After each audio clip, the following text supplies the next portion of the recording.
Greetings, everyone. Welcome to Grid Live Wrap Up. Brickyard 400, Bubba Wallace, a historic win. IndyCar, it looked like it's Palou now the championship with 3 races remaining. Formula One, rain again, another delay. Spa-Francorchamps just not it for these cars. Plus, Formula E is done for the year, and the Grid ranking week 17, Joe Samriego here. And with me, Kobe Lambeth from Grid Tonight, Tanner Smith, editor from the Pitbox Press, and Matthew Bro from GridNetworkTV.com. A big thank you to our Patreon investors, Colin, Michelle, Mark, Robin, David, and Matthew, for investing in the Grid Network each and every month through Patreon. Link in the video description. Go to the Patreon website, select the investment plan, invest in us throughout the year. You can also do YouTube Super Chat, buy me a coffee. Encourage everyone to participate in the chat. We'd love to share your opinions on the air with us. And of course, like, subscribe, and follow us across social media at Grid Network TV and also GridNetworkTV.com. I know, Matthew, you've been working hard on your article for the Grid Network TV, recapping what has been a very fun, and at times it was just like one of those deals, like what's going to happen with after the red flag for rain. It looked like for a while Bubba Wallace was going to be robbed because of overtime when we had that caution. They said, you're going to need to come pit. He didn't pit. He stayed out. 2 great restarts, both times on the inside line. And we were talking about, why are you doing the inside line? Well, guess what? He still great restarts, held off Kyle Larson. He won the Brickyard 400. Tanner, you mentioned on the pre-race show, it seems like this track determines who wins this race. It looked like overtime might do that because we were all under the impression he does not have enough fuel. Him and William Byron. Byron did run out of gas, but Bubba Wallace even had fuel to do some burnouts, and he is now a winner at the Indianapolis Motor Speedway, the 2.5-mile oval, a track with over 100 years of racing history. And of course, the Indianapolis 500, Brickyard 400, I would say the 2 biggest events that this racetrack holds annually. Matt, starting with you, how big is this win for Bubba, his career, season, and for the sport of NASCAR? It's huge, right? I mean, just for Bubba, just seeing what he deals with every day, whether it's comment section, social media, all that stuff. It's like, what are you guys going to say now? It's just one of those things where what does he still have to do now for them? And it's huge. This is the biggest win of his career, besides the first. But what he was able to do, he led 30 laps.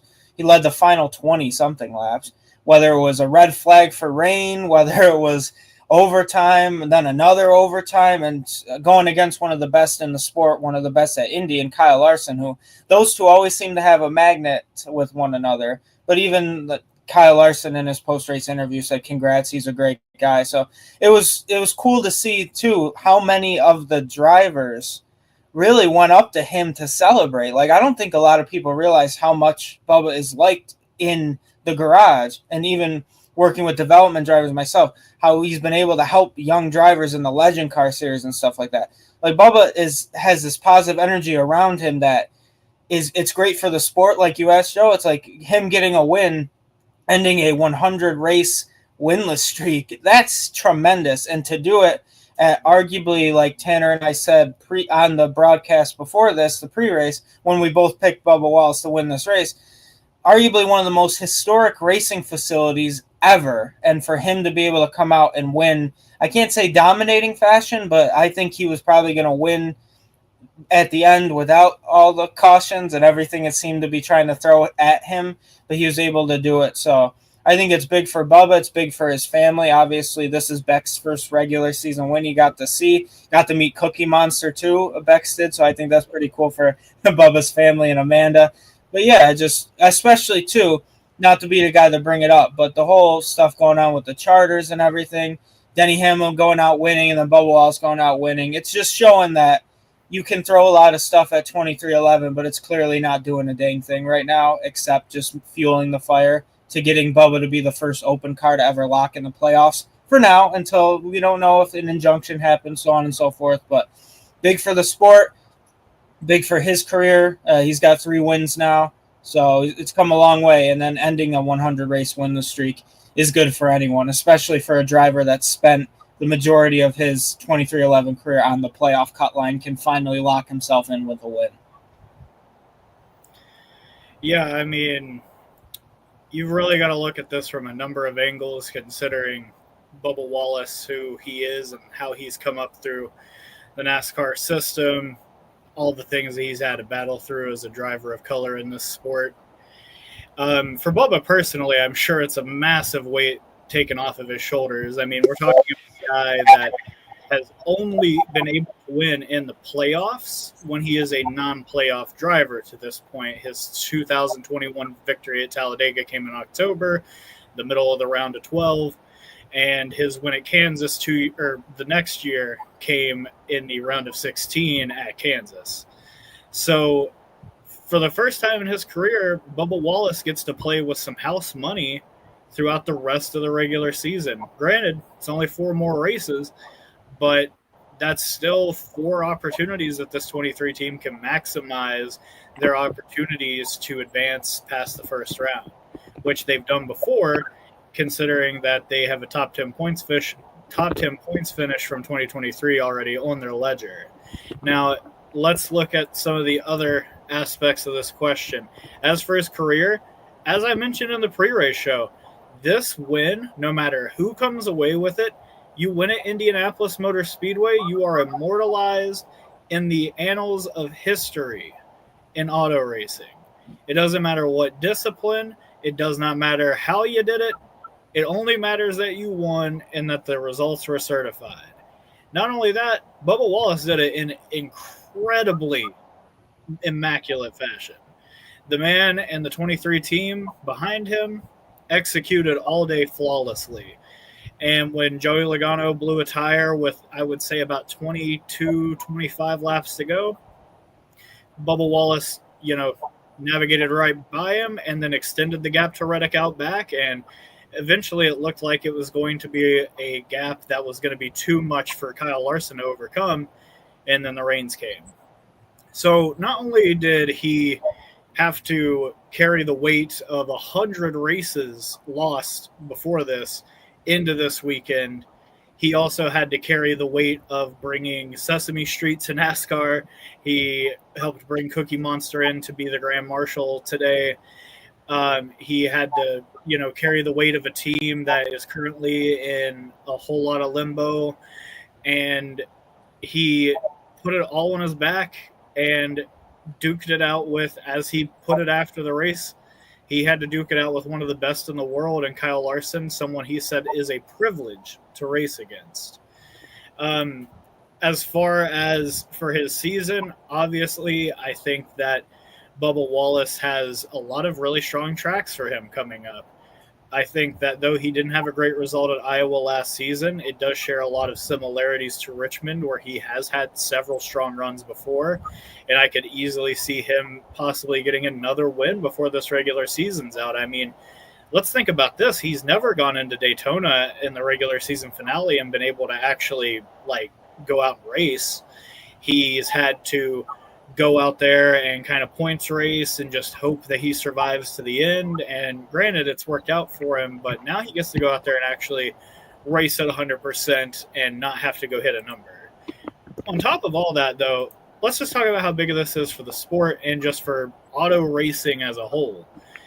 We're talking about a black man finally winning at the Indianapolis Motor Speedway. Granted, it's happened before with Lewis Hamilton back in 2007 on the road course, but on the oval, first this has ever happened.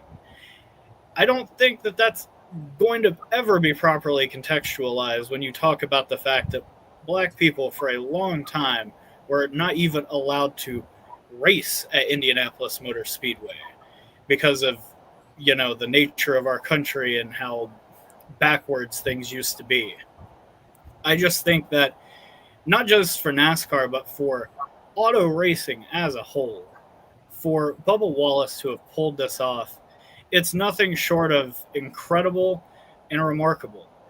The man has gone through so many hurdles so many near misses. I mean, I'm thinking of Texas 2023, where William Byron unfortunately was able to get by him on a late restart and steal the win away.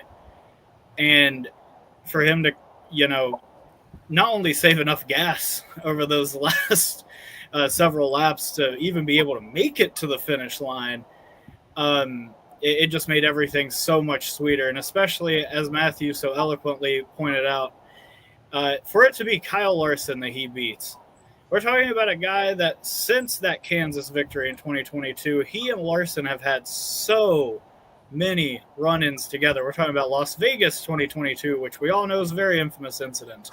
You look at 2024 Michigan, where Larson gets into, Bubba and a number of others and completely wipes out what could have been a good finish for him. You talk about Texas 2023, where Larson was underneath Bubba and they were racing for the lead with 20 laps to go and Larson lost it. You talk about Richmond last year, where Bubba got into Larson because he got loose coming out of turn 4 and triggered a late race caution that, again, took a chance to win a race away. And it's just so fitting that, of course, the final boss that Bubba Wallace had to face today on the front row for the final 2 restarts just so happened to be the 5 car in Kyle Larson. And for Bubba Wallace to have pulled this off in double overtime, you really just cannot say enough about the magnitude of this victory, not just for Bubba, not just for the sport, for the 23 team, Michael Jordan, Denny Hamlin, all of them. But just like everything about it was just picture perfect, even if it wasn't a picture perfect way to get there, which I'm sure we'll talk about coming up. Yeah, seeing Bubba Wallace getting this win is just huge on so many factors. And I think especially when you look at what he has gone through all these years racing, I was sort of surprised after the race. We saw Marty Snyder, he was doing an interview, and he sort of tried to almost seem like wanted Bubba to say something about the haters out there, the noise. But Bubba did not address it. Just, I believe he says, I'm living the best life I am right now. And it just was really remarkable when he was like, when was the last time I won? And Marty was like, 100 races ago. No, it's 0. Bubba just on top of it. I mean, it was really great to see him get this win. And like you said, Tanner, when he came to 2311, he brought some major sponsorship. McDonald's, Dr. Pepper, DoorDash, Columbia Sportswear, which had not gone into NASCAR before. We still see Columbia. Of course, McDonald's is still there. They had, I don't remember the main sponsor today, but DoorDash they had at one point in time. His first win in NASCAR as well today. So he still brings a lot of sponsors. So along with the responsibility as a race car driver, you have all these big corporations vested in you. And then, I mean, it was just it caught my attention, but just seeing on social media, Cookie Monster congratulating Bubba Wallace, it's like, that was really cool to see. So overall, this is a big moment for his career. What a win. I mean, we saw Kansas how he won there, just fast car.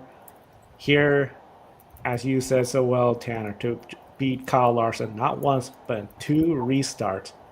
And that fuel mileage, he stretched that out. Oh my goodness. What a drive by him. That is something that I know the overtime, we were all, again, 4 laps till the end, the red flag, all this. It was a real test for Bubba Wallace, I think, to sit through that car, but he passed it with flying colors. In the chat room, Adam, what a win. So happy for Bubba Wallace. First win as a dad, joins Lewis Hamilton as the second black driver to win at Indy and the first to do it on the 2.5-mile oval. Matthew, go ahead. I was going to say, hey, Miles Rowe is up next. I think Miles Rowe's an incredible talent as well in Indy next. And I think he's almost won, if I'm not mistaken, did they do the 100 lap race? Didn't he almost get that done? No. I thought IndyCar used to do the one. I'm losing my mind. I thought they used to. The Freedom 100, isn't it? How long's that been since then? Oh, God. See, guys, I'm behind. But no, Miles Rowe's up next. He's great talent as well. And He won his first Indy. Oh, do you know what it was? It wasn't Indy Next. It was the series prior. My bad. He won somewhere. But yeah, that's all I just wanted to say is it's a historical significance, really. It's stuff that some people might be ignorant and say, why are they mentioning that? But you realize the historic significance of only 2 black drivers in the history of motorsports have said that they have won a race there. It's like, think of that. Like, Indianapolis Motor Speedway is older than everyone in this chat room combined. And the fact that it's happened. My bad, Ben. Thank you. Freedom 100 hasn't run since 2019. You know, I was thinking of Iowa. I believe he won Iowa a couple weeks ago, so my bad on that, guys. But yes, Yep. thank you guys. But yeah, it's just the historical significance. It's just an awesome thing to even think about. So that's, I don't know if Tanner wants to follow up on that one as well.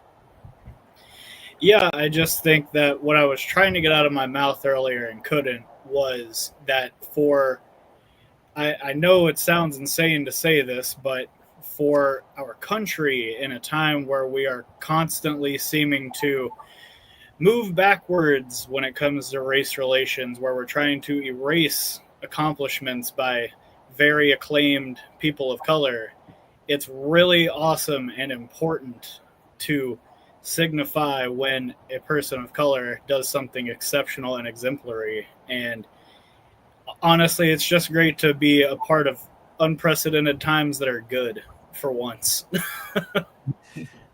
Indeed, good times, and acknowledging those accomplishments is just huge for, I mean, over 100 years this racetrack has been there. Everyone looks at it on such holy ground. You go to the museum.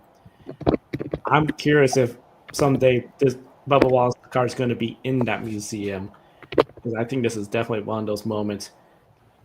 In the chat room, now it's time for Bubba to win in the U.S. Legends car at Charlotte Motor Speedway on Tuesday. He's got a That's gonna hot be- Joe Ryan race cars. Numbered, I think he's the 76 Joe Ryan race cars legend car. He races a couple of the Team Hornaday development guys. There he races against SVG Scott McLaughlin. Hasn't won yet this season, but he's up there in the points. So like Scott Lynch is saying here, yeah, Bubba Wallace ain't done yet. He might celebrate all day tomorrow and tonight, but Tuesday he's got to be in Charlotte to be racing that legend car. Indeed, Justin. If Bubba and the 23 team can put together more complete races, they'll be a force in the playoffs. The ability to get stage points to this point has been above anything they've ever done before, and it's going to be interesting to see how they do with the proverbial monkey off their back. He brings up a good point. When it comes to the stage points this year, they have been doing pretty good at collecting those stage points, being around there, the top 10, just not the finishes, but yeah, overall, now that I just think it's going to be really fun to see what this 23 team can do. And it's just interesting, as you all mentioned, since everything with the charter, Denny Hamlin has won, Bubba Wallace has won. Can Tyler Reddick make 3 in a row and just make it where, okay, Denny's on a good 3-week winning streak as an owner-driver? That'll be fun. Hey, L's in the courtroom, but W's on the racetrack. It's all that matters, baby. No, that would probably go again. They'd lose the case even more if they put that on close. It's going to be fun to see how 23-11, the next few races. I mean, Tyler Reddick, everybody knows he's capable of going out there and win. Let's see what happens at Iowa. Of course, Iowa just a little bit south of Indianapolis, going to Brickyard 400. But I think while Iowa, we're anticipating a much different race because it's a short track here. The racing, I know we talked about track position, even the tire wear, but boy, was the passing quite difficult. If you had the track position, you had an advantage. I mean, we saw drivers stay out, some drivers, 2 tires. After that initial restart, my goodness, it was hard to get around. The restarts were aggressive. We didn't see too many restart crashes. We did see that big initial stack up. Josh Berry had some issues, stacked up several others. Ricky Stenhouse, serious damage. The 2 RCR car, serious damage. Unfortunately for Ty Dillon, serious damage that took him out of the contention. But really, he was the Cinderella story of it all. But glass slipper didn't fit anymore. Green flag pit stops. that was the big key. We saw Joey Logano go into pit road. We saw Bubba Wallace go in. Others stayed out. I mean, really, Joey Logano, he was going to be the leader, but then that right rear tire blew, similar to what happened to Austin Cindric. I believe it was Cole Custer that also had it, so maybe something when the air pressure is just being a little too aggressive, but it looked like, and in fact it was, the green flag pit stops did play a determining factor with the track position leading up to the red flag and overtime. So Tanner, overall, were you satisfied with the track product at Indianapolis, or does NASCAR need to look at some adjustments for the next time we come back to the Brickyard 400? I'm going to be honest, I was very entertained throughout the whole race, regardless of who won it. Like, I saw people after the first stage start getting up on social media talking about, oh, well, what is everybody going to start talking about after this race? Are we going to go back to the road course? No. Are you kidding? I don't know. I thought the first stage was really awesome and, like, featured a lot of great racing. Like, yes, this track doesn't really offer much in the way of, like, passing zones or passing opportunities, similar to, like, a Pocono before it. But at the same time, I feel like when the track is rubbered in and we've gotten, I would say about 10 to 15 laps on the tires, you saw plenty of movement throughout the pack going into turns 1 and 3, and to a lesser extent, turns 2 and 4. I found it very intriguing to watch drivers physically generate a run coming out of the corner. Like watching them kind of lag back throughout the short chute so they could maximize their exit so they could get a really good run down the straightaway. I found that really invigorating. I found this race to be really, really solid. Obviously, I know that there was at times some dirty air issues, but I mean, we can't really make a whole package just for one track like Xfinity does for this track, which I don't really understand why they do it, but unless they're intending to get rid of the diffuser at practically every racetrack so we can just move on with our lives and stop talking about it, I just don't foresee them making really any aerodynamic changes to make this track have a more appetizing product. Personally, yes, obviously the last stage kind of played out in a very modest way, I would say. It seemed like after Bubba cycled out to the lead and made sure he leapfrogged Reddick and then passed Logano, it looked pretty set in stone unless there was, a random caution towards the end of the race. And for the people at home that like to see nonsense at the end of these races, they definitely got their wish with that rain delay and Mother Nature deciding to butt in at the last second.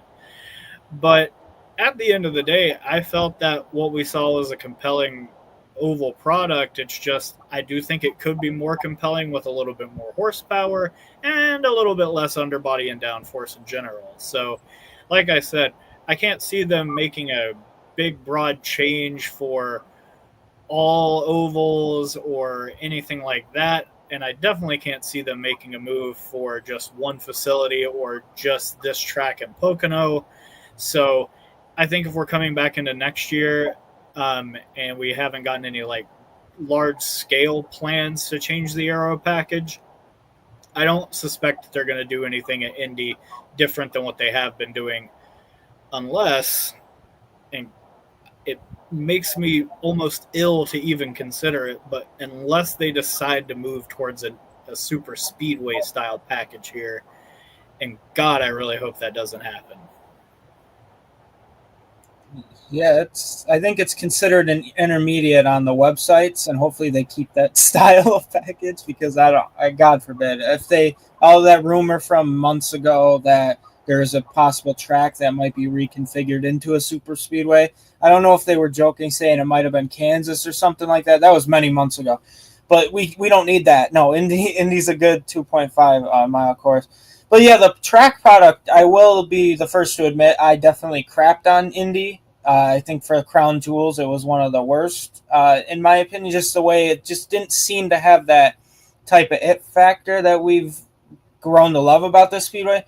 And today, I think what really benefited it was the amount of like green flag laps and be able to see the strategies play out, and then the less cautions until the end. Like granted, like Tanner said, those fans that love the chaos got that chaos at the end of the race. And thankfully, for the sake of everyone, that even though there was a red flag for rain with 4 laps, it still ended up the way with the results. The top 2 or top 4 pretty much were all this besides Byron. So Bubba Wallace, Kyle Larson, and Denny Hamlin were in the top 4 at the time when the red flag came out, and they still ended up there, especially through the 2 overtimes as well. So thankfully for NASCAR's sake, when people argue against overtime, which it would have been, we were all joking in chat, this would have been a great day for Bubba Wallace if NASCAR actually went to the scheduled distance instead of having overtime, but he still won anyway.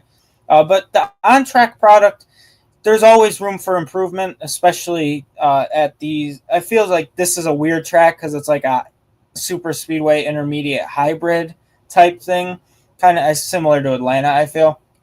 But obviously with the banking's significantly different.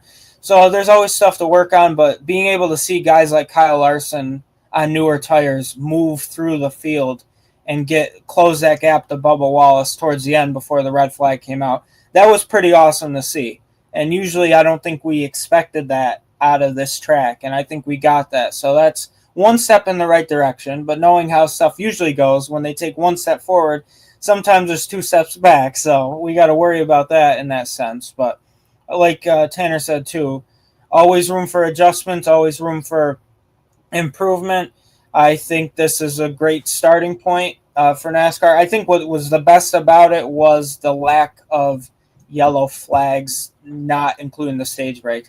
Feel horrible. I'm gutted for Eric Jones. That kid was putting on a show. I think he deserves so much better than what he's been dealt in his career. I think he's a very, very great talent in the sport. So seeing that caution happen definitely changed the landscape of the race as well for strategy. So, yeah, there's stuff to look at, right, guys? That's kind of how I think you can't be satisfied with NASCAR. I think there's always, you want to be better, you want to do better. I actually have it on my whiteboard. I was mad at myself about something, so I wrote do better, be better. And I think that's really a mentality to have for NASCAR specifically. It's like you did better this time, you got to do better the next time. Keep working your way up, because if you become like plateau and you don't really get any better, then what are you even doing it for, right? So that's my loud or long rant about that.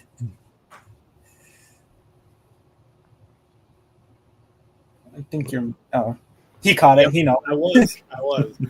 I think one thing that NASCAR could be better about next time they come here, and it has nothing to do with aero packages or engine packages or anything like that, is do we really need overtime?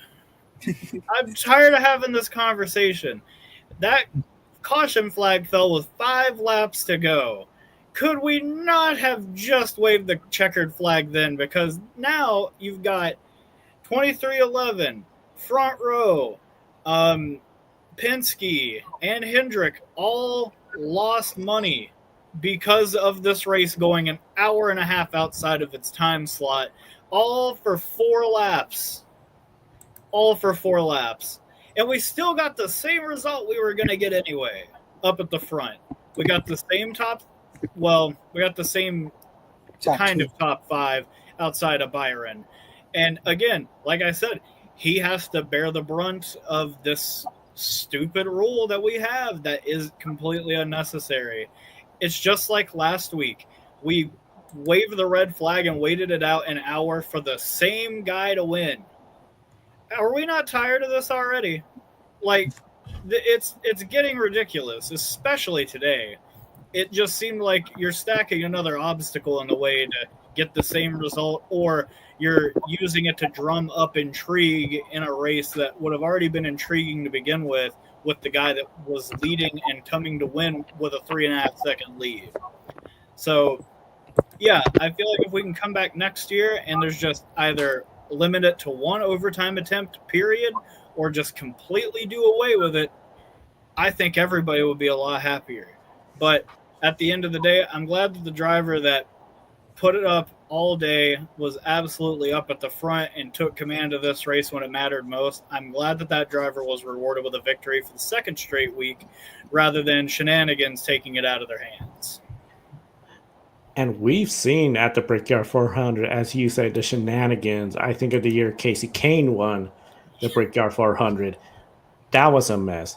I really anticipated.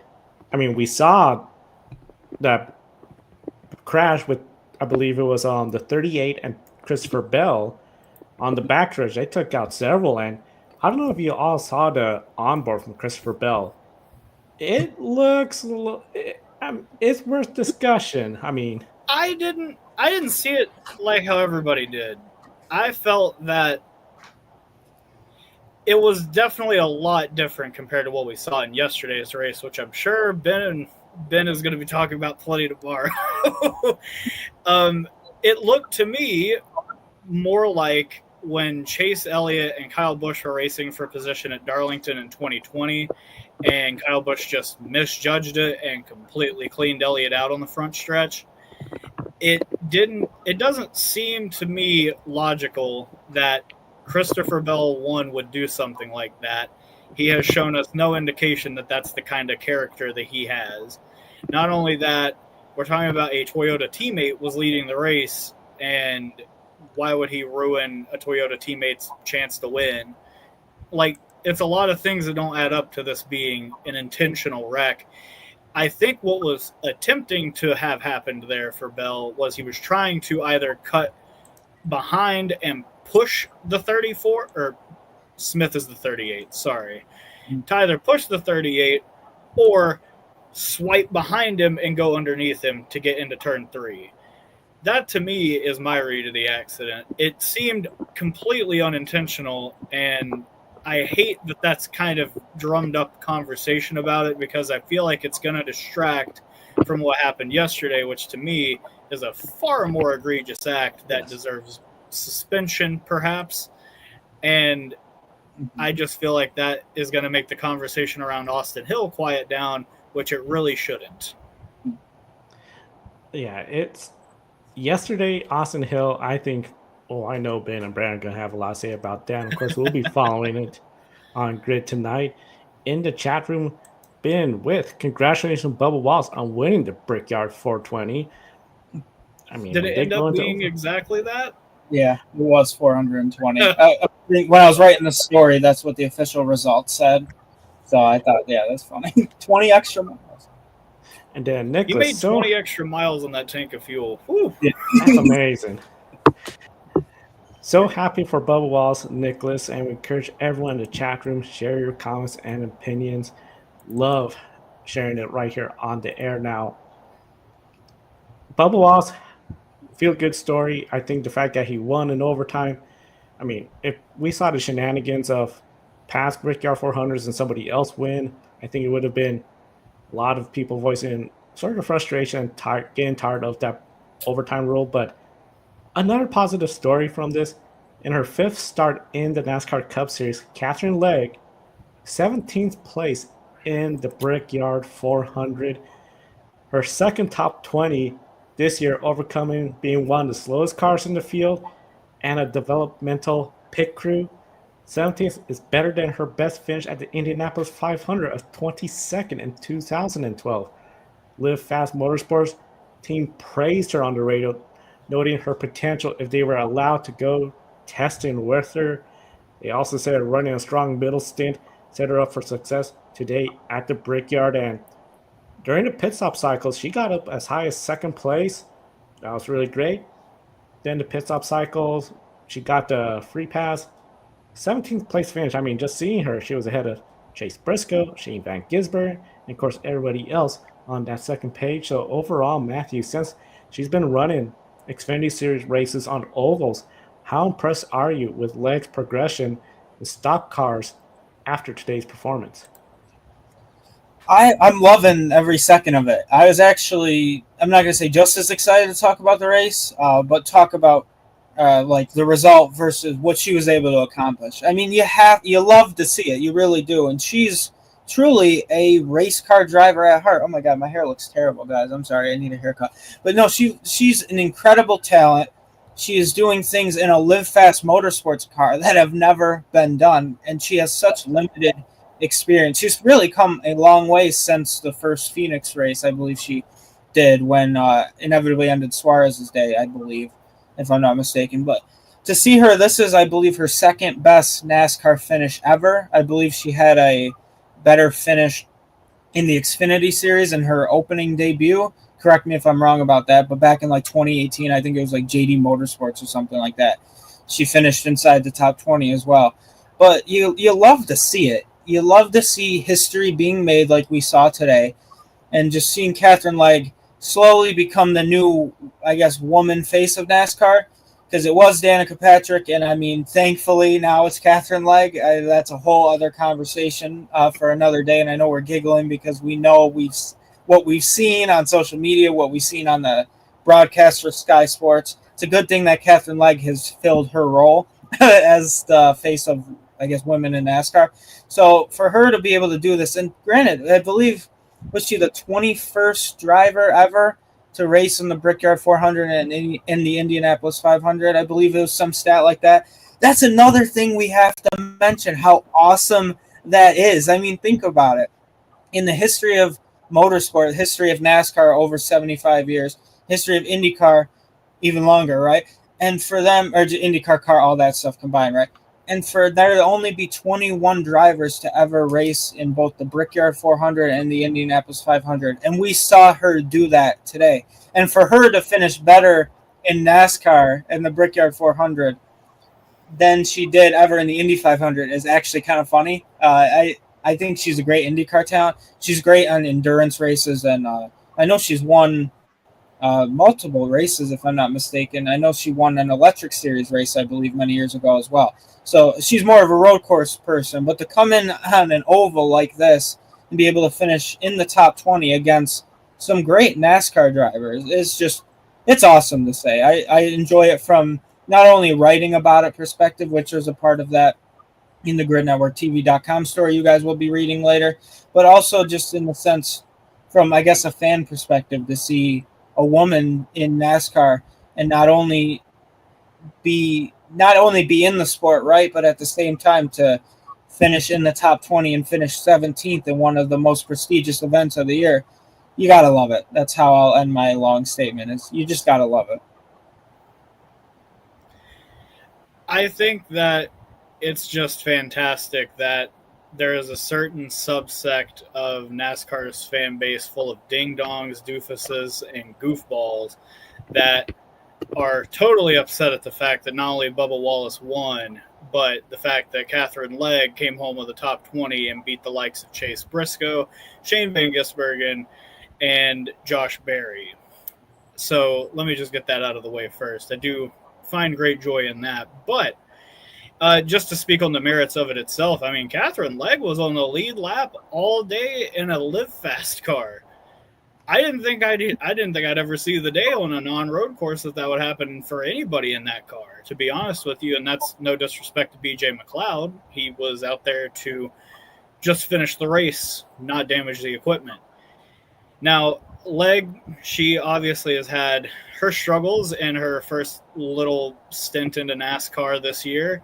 Obviously, you look back to Phoenix and all of the backlash she received there, when really the villain in that whole story was more so the sport itself and its rules and procedures for new drivers rather than the driver herself.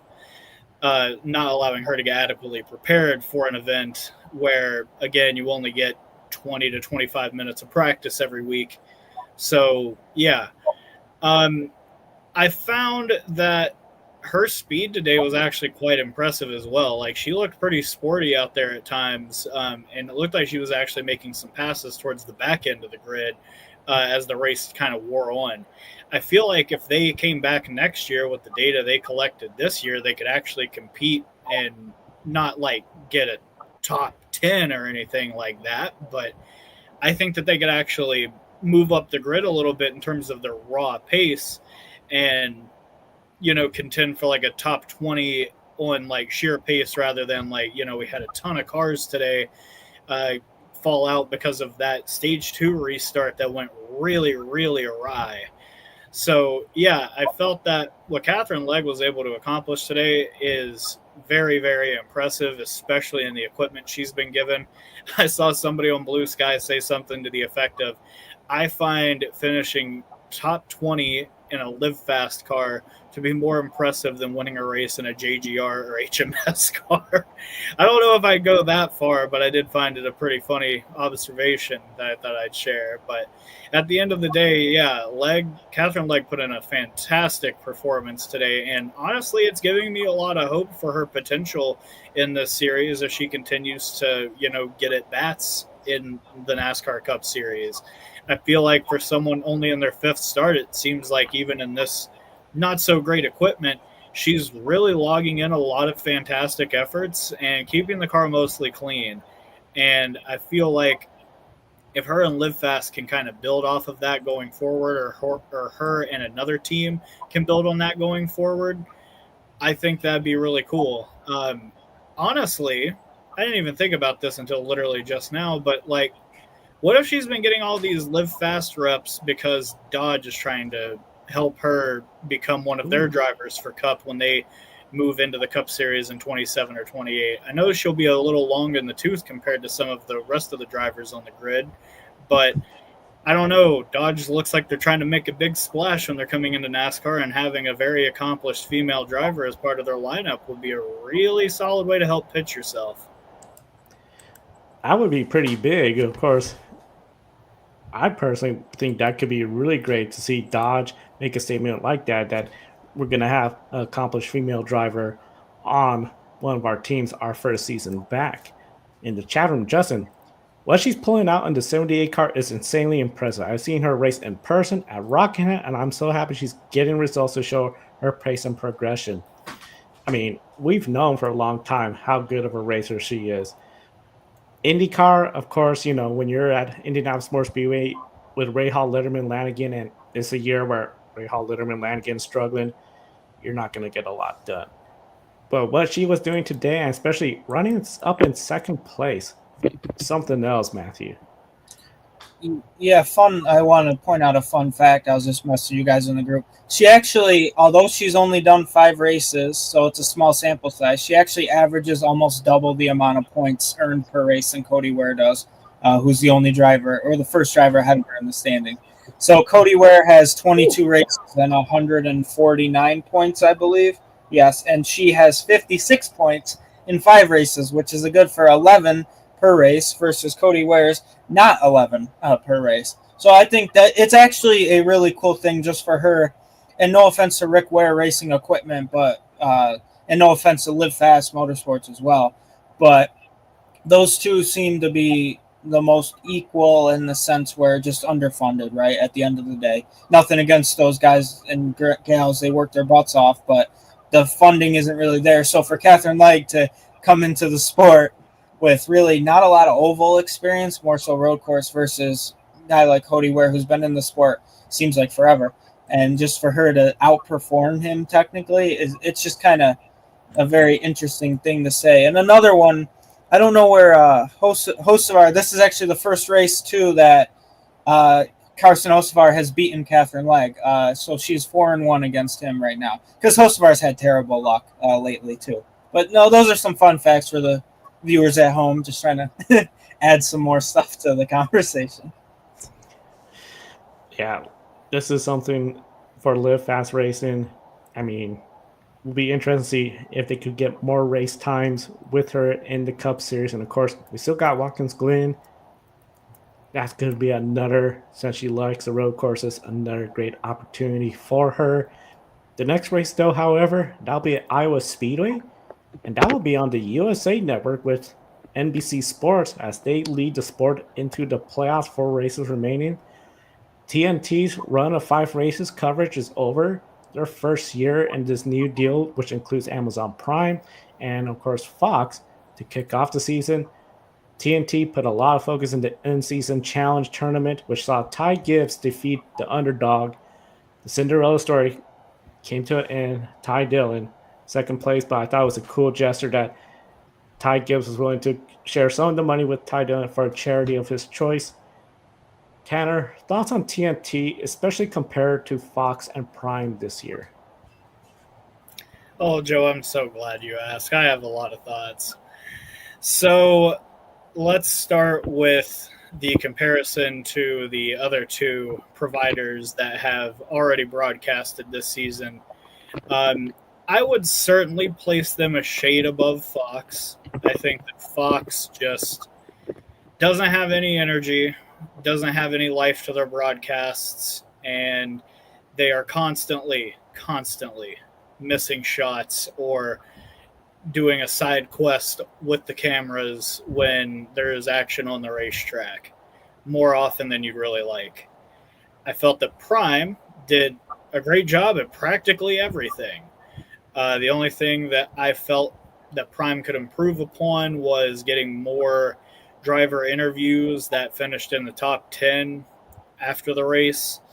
I felt that, I want to say it was the 600 where Eric Jones had a fantastic finish and a great run all evening, didn't get interviewed. You know what? No, it was Nashville. But regardless, that was still during their slate, and they still really whiffed on that one, in my opinion. Now, as far as TNT themselves, I saw a lot of Foxisms that I really didn't like. This whole in-season tournament deal, I felt it was good, like as a concept, but it was executed poorly by both the series themselves by scheduling Atlanta to be the starter. God knows what reason why. Following it up with, a series of tracks that include, I want to say, 2 road courses. Like, it's just silly. And TNT themselves kind of bungled it. Now, granted, I feel like they tried their best. They really tried their best to try to do a good job covering this. They even had 5 entire alternative broadcasts dedicated to Jeff Burton and Larry McReynolds keeping up with the drivers that are still in the tournament to make sure fans were up to date, whether you were watching that on Prime or True TV. But I'm going to completely toss the in-season tournament stuff to the side and just focus on exactly what I saw. And man, even today, the camera people were not really doing their jobs too great at times. I just feel like because we haven't been to the Indy Oval very much in the last few years, you have a lot of modern camera people that probably haven't shot this racetrack very much that are, getting their feet wet covering it. And I just felt like there were a lot of angles today and a lot of shots that didn't fully capture the action. Another pet peeve of mine that I have that they constantly did in the TNT slate was at the end of a stage, they would have the stage winner cross the finish line, and then as there is still active racing for a position on the track coming to the green and white checkers, they just follow the leader and then do a little close-up of the crew chief. You couldn't do that 10 seconds later when the rest of the cars cross the line. Just seems silly. Not only that, they did a big promo in the middle of stage 3. I think after Logano's tire blew out, I think they sent in this NBC promo during green flag action on the track when there were battles for position. What are we doing? Not only that, they had the same problem that Prime did where they would miss out on talking to drivers that finished in the top 10, top 5. I mean, I feel like we got 30 to 35 minutes into the post-race program before we even heard from the second place finisher. That's absurd and ridiculous. I feel like more often than not, we could probably get the second place driver's thoughts in before the winner even gets out of the car. I just feel like so often the broadcast partners that NASCAR has just drops the ball on common sense stuff like that it's kind of baffling, to be honest with you. They're paying all this money to cover the sport, and they do it so clunkily that it's just impossible to ignore. So I feel that TNT, of the 3 that we've seen thus far, is easily second, but I feel like I'm only giving them a lot of leeway because they're a first-year network after being, I want to say, 12 years off since 2014's TV deal.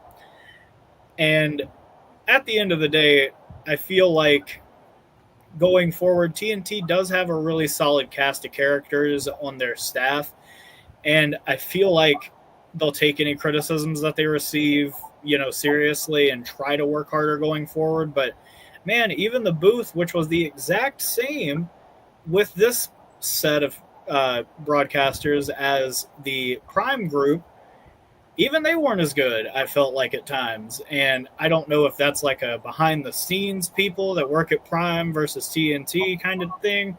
I don't know. But like even last week when Joey Logano moved Ross Chastain out of the way in the middle of the race, they were like, oh, what's that about? And it's like, do you all not remember 2 weeks ago when Ross Chastain put Joey Logano in the tires on a restart late in the race and Joey said he's going to get him back? Like, do you all really not remember that?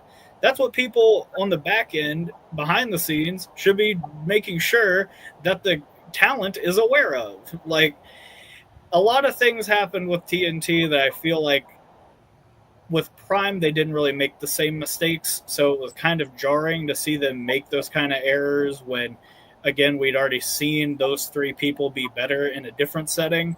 So, yeah, I enjoyed most of TNT's coverage. I just feel like they don't do a whole lot of crossing T's and dotting I's very well just yet. But again, for a first-year broadcaster for the first time in over a decade, I'm trying to give them a little bit of slack and some constructive criticism going forward.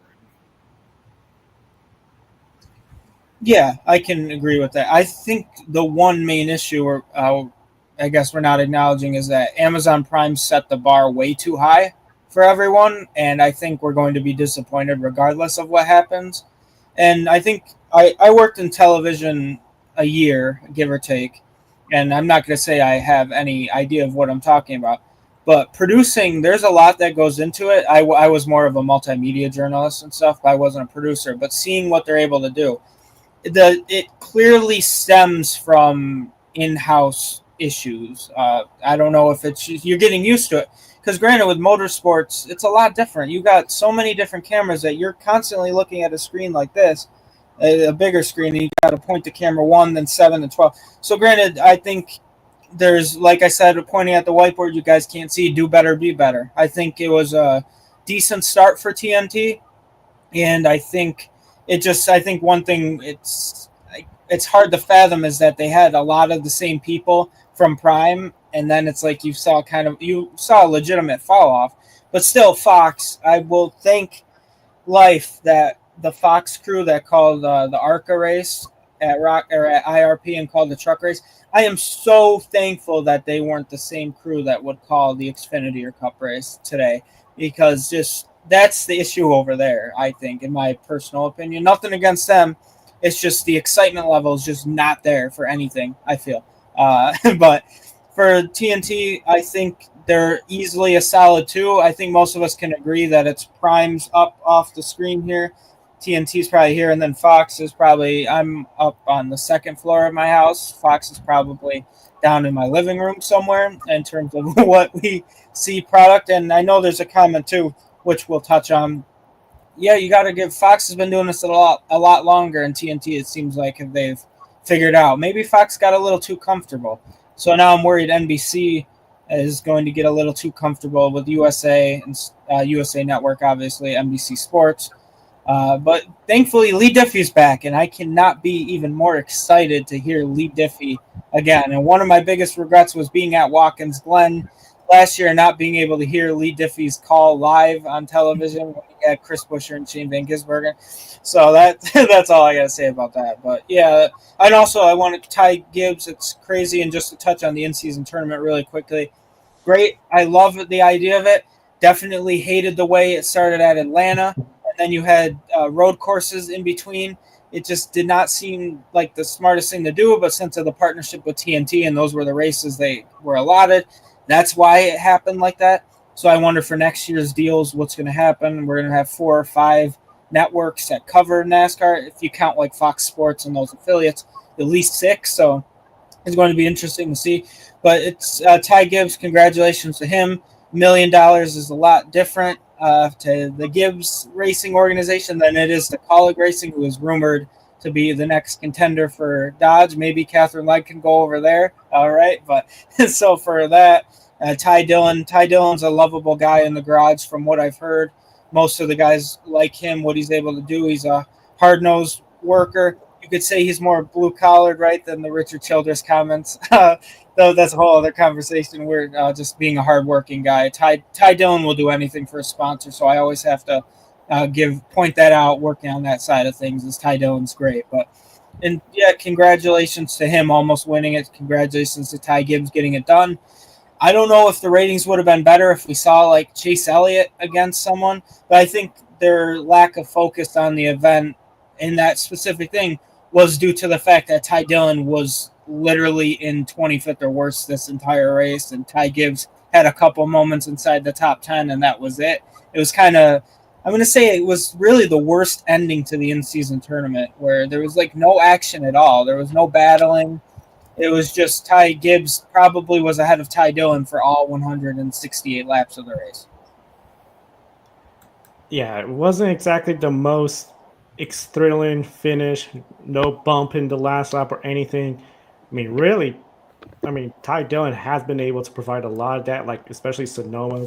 But yeah, I have to agree with you. TNT is always second place. Amazon Prime basically bar high in everything they've done. Here, I think plus a plus, but just putting Terry correctly up to the top in the cabin. Justin does pass. Do you guys think Steve Letarte talks too much? I think I'm fair with the amount of talking Steve Letarte does. What do you both think about Steve Letarte? I didn't have any commentary on that at all, really. Like, I feel like today he had to talk a lot because there was a lot of strategy going on, and that's the only reason he is up there. That he's generally entertaining, I would say, especially when he is getting to talk about this kind of stuff. So, yeah, I don't really understand that criticism when we had so many different strategies playing out today, especially in the final stage where you had a lot of guys doing 4 and you had some guys doing 2. Like, I feel like Steve Letarte jutted in an appropriate amount. So, yeah, I guess people just don't like him. Like that I guess that's what it comes down to me. Yeah, for me, I don't know. I think it's a valid point. I think if we look back, maybe he did.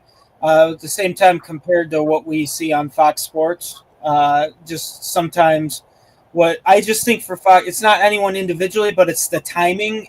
I don't think they have it. I think it could be like coming to the stage break, and then all of a sudden someone else randomly comes in with some random fact that does not need to be said. So that's timing. I think Steve Letarte, it's great. He's one of those guys, I feel like when he knows something, he needs to say it, and it's great. I think you see that a lot in F1 too. Is it Martin Brundle? I think when he knows something, he's got to say it. And there's other commentary. I'm not as familiar with F1, so pardon my ignorance. But on that end, yeah. So Steve Letarte probably did. I did a coding assignment in college for doing a day of the Olympics when they name names and who's talking, so on and so forth. It was actually help used in one of my professor's books, which is pretty cool because I was one of the few that got a 100 on the entire assignment.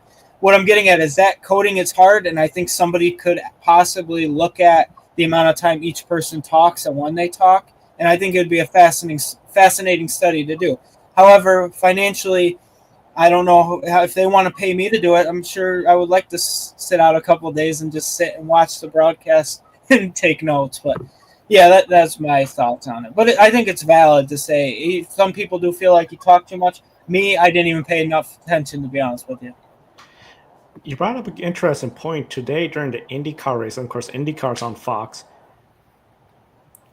Nolan Siegel was leading the race, and for some reason they randomly decided, hey, let's go to the IndyCar cutaway car to talk about the fueling mechanism. And that's when we see Alex Palou making a pass for the lead. There was only 2 lead changes in this race. This was the only one on track, and thankfully Will Buxton interrupted, like, we got a pass for the lead on the outside. And I'm thinking, why were you guys talking about the cutaway car and fuel when we're not even getting close to pit stops. I mean, yeah, it occurred afterwards. You could have talked about it then, but just that time and that chemistry in the booth just seems to be missing there. I think it's important to note that this is TNT's crew's first season as a unit. It's Fox 25 consecutive, and that for me makes it much worse looking for Fox. These rookies are even at its worst, in my opinion.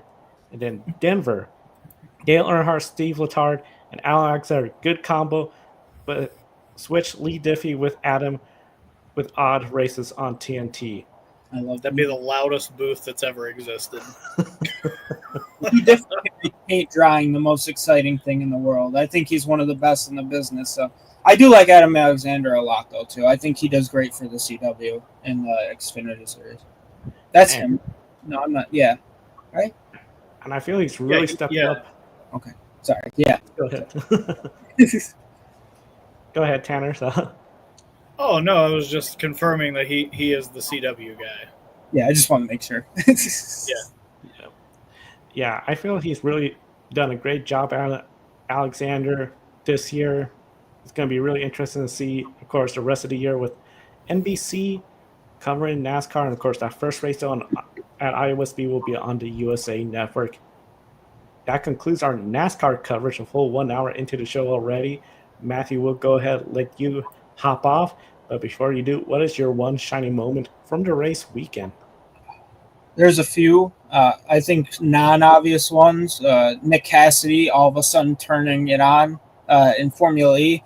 I know Nick Cassidy is one driver that when I first started with Grid Network, it was fun to pay attention to because he was winning. And then after Portland last year or 2 years ago, whatever, just kind of fell off the face of the earth. But he managed to come out of nowhere, battle back, and ended up finishing second in the standings, which is hilarious. We can pull up our Slack messages where I have sent to the group, like, what happened to Nick Cassidy? But he figured it out, auditioning for a new team. Great on his end. But I think the biggest one shining moment, which is obvious, I think, for all of us, is Bubba Wallace winning the Brickyard 400, making history in the process of doing so, and just seeing Bex. I don't know what was more exciting for Bex, watching his dad win or getting to meet the Cookie Monster. I think he's a little young for the Cookie Monster right now. But in terms of that, that's just seeing that family dynamic and seeing the amount of crowd excitement, all the drivers coming up to him. You don't see that a lot. So I think this was really a great day for NASCAR in that sense, seeing him win, but just seeing not the humility of the drivers, but seeing that personal side of these drivers that work their butts off. I think that was really great. So that's kind of my one shining moment of the weekend. And there was a lot of exciting things that happened. And make sure you guys tune in, IndyCar, Formula One, Formula E. A lot of stuff happened this week. So there's a lot more where this came from. But, yeah, Bubba Wallace is my one specific shining moment, along with Nick Cassidy in Formula E. Two great moments. Plenty of racing, as you mentioned. We'll go into IndyCar. Kobe, Laguna Seca in the books. I think the championship, might as well put that in the books as well, too. Yeah, for sure. Thank you, Matthew. We'll see you next time. And for the second time in his career, Alex Palou can clinch the NTT INDYCAR Series Championship next time out at Portland International Raceway. So I guess you can say that Alex Palou might have one hand on the championship at this point, although he probably had one hand on it quite a few race weekends ago. And Palou needs to finish ahead of Pato O'Ward or maintain a 108-point lead over him exiting Portland, but the gap leaving Laguna Seca is 121 points. Palou dominated today, complete domination, with only two other leaders, which were himself and Nolan Seco, who was on a different strategy at the time. I'm going to start off with you in this one, Tanner. Palou has 2 wins at Portland, and one of those wins helped him clinch his second championship. Do you think he's going to do the same this year at the same track? I'd say you'd be a fool to count him out, especially considering the tear he's been on this season. I think that the 10 team is currently trying to go for that all-time record, and I'd say it's somewhat within reach, especially given his record at Portland.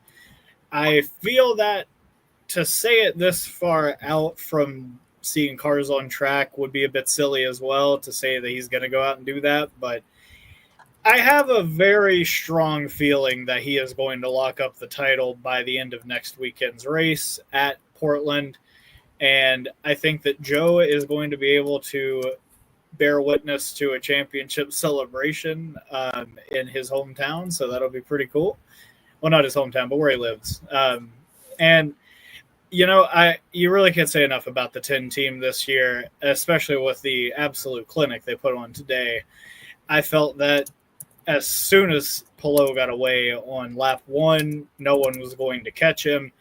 There was this instance where he was caught, but that was mostly because of an alternative strategy by Nolan Siegel that got him out in the front. But he was unable to hold on to it and unable to, continue to contend. So while I think it'd be a little bit too early to jump the gun and say he's going to go out and win and claim the title next weekend, I don't think it's completely out of the realm to say he is going to lock up the title next weekend, and we're going into the last 2 ovals and last 2 races of the 2025 NTT IndyCar season with a champion already crowned. When it comes to Portland, Alex Palou, I think he has to be one of the favorites. He's won here a couple of times, each time en route to a championship. The first time, it was him and Pato O'Ward. He goes to, it was Long Beach because it was the unique circumstances of the COVID pandemic and the scheduling change. He goes out to Long Beach, claims his first championship. A couple years later, comes back to Portland, claims the championship right there. He did some donuts at the Sheldon Chicane in celebration. We know he's been dying to do those donuts. He's asked the team after a couple wins already, can I do donuts? And they said no. I got an idea. I think Alex Palou is going to go out there, get his 3rd win at Portland International Raceway, and ask you to do those donuts, and he's going to get permission. When it comes to the championship picture, Pato O'Ward is really the only driver that stands in his way, and he has not had the best success at Portland. Last year, he was having to push that car back to pit road after the race was over. Just was not having a good race weekend there. Overall, I think it is Palou. If for some reason, we have a bad day for Alex Palou and he gets a DNF or something, still to be 108 points ahead, you need really Pato O'Ward to go out there and get a top 5 finish. So it's going to be an uphill battle for Pato O'Ward. Okay, try to keep it a little close, maybe keep it going to Milwaukee, potentially. But overall, I just think Alex Palou easily has one hand on the trophy, and it's just a matter of when. Yeah, Joe. And like you said, it's probably going to be Palou, if not at Portland, most likely at Milwaukee. And if for some reason the championship's not locked up by that, then I think it'll be locked up at Nashville, the season finale. So I think it's just a matter of when at this point for Alex Palou when he wins this championship. But if I had to bet on it, I would bet that he's going to do it at Portland, and you'll see another Alex Palou championship when you're out there on site at PIR, Joe. And for Alex Palou, if he's able to win at Portland this time, it'll be even more special, with his strategist Barry Wanzer there. Remember the last time Alex Palou won at Portland, and locked up the championship, Barry Wanzer wasn't able to be there, unfortunately, because he was diagnosed with cancer right before that, and he had to undergo cancer treatments. And remember, they had the cardboard cutout of Barry there when they were celebrating the championship there. And if they're able to go lock up the championship this year with Barry there on the side, I think that will, just make it even more sweeter. And it's just been really, really amazing to see the season that Alex Palou is having. And we'll have to see in these final 3 races of the season if he can reach that 10-win mark. If he's able to do that, that would be, really impressive. I think we're going to talk about this later in the show, Joe, if I'm not mistaken. So I guess I'll save it for then in regards to Alex Palou's dominant season. But it's just been real amazing to see what he's been able to do this year, having a once in a generation type of performance that we haven't seen at IndyCar in a very long time. So Alex Palou deserves a lot of credit for what he's been able to do this year, and we'll see what he can do in Portland, which will probably be, a win or on the podium at the very least. And now let's talk about the most controversial moment of this race. One source of annoyance that even got on the nerves, of the broadcast booth of Buxton, Bell, and Hinch. It was the delayed cautions. Rinus VK went for a spin. The caution came out a lap and a half later, allowing Palou, Colton Herta, and Joseph Newgarden to pit and not get caught out in the danger zone. But then again, we were under the impression that IndyCar had stopped doing that.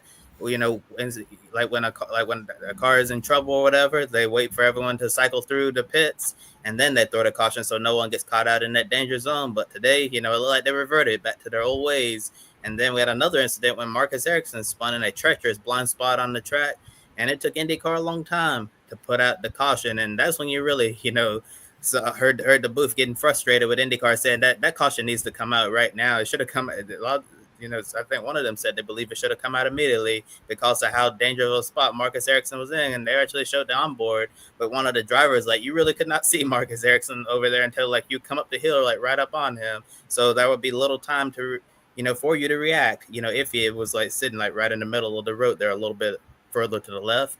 So Joe, we'll start with you on this one. Do you feel race control dropped the ball today with this officiating? They did drop the ball with the officiating, and I think this is just something where the drivers, the teams, they have to ask the series, what are we doing when it comes to cautions, full course caution, especially during the green flag pit stop cycles?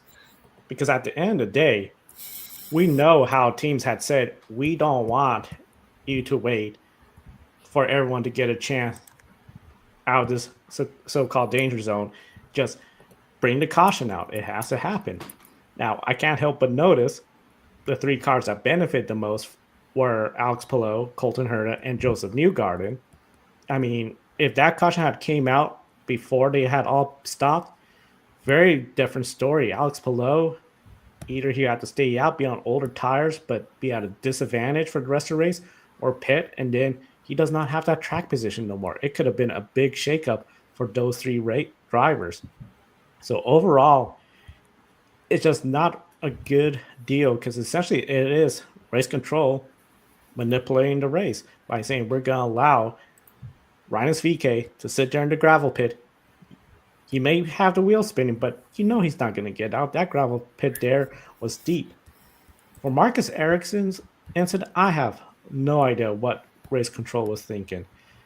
That was a very dangerous spot. They showed Pato O'Ward's onboard, and you really did not see him until you got very close to him.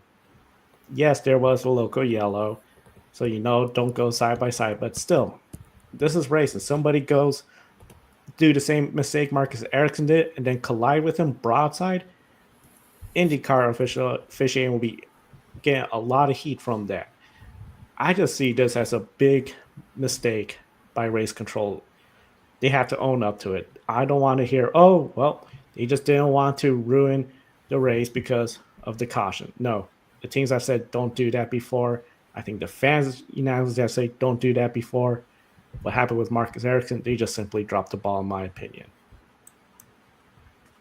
Yeah, Joe, I really couldn't agree more. I feel like I've known IndyCar in my time watching it as a bit more of a avid fan of the sport over the last 5 or 6 years, to be a series that takes safety and procedures very seriously, because Roger Penske takes rules and procedures very seriously as a person and running his own other companies.